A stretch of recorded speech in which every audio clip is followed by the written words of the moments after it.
सपनों को यूं ही सजाता रहा, तुझे लाखों में अपना बताता रहा।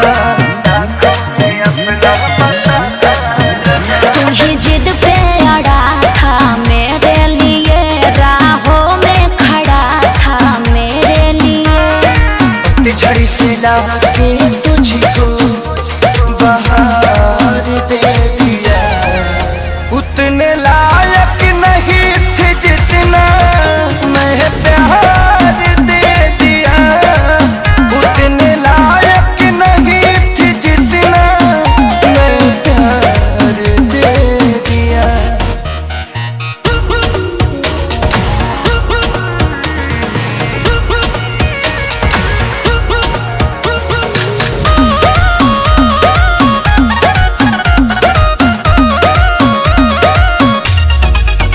कर रही हो हवा की सवारी सनम, फिर संभलेंगे कुंदन के सारे।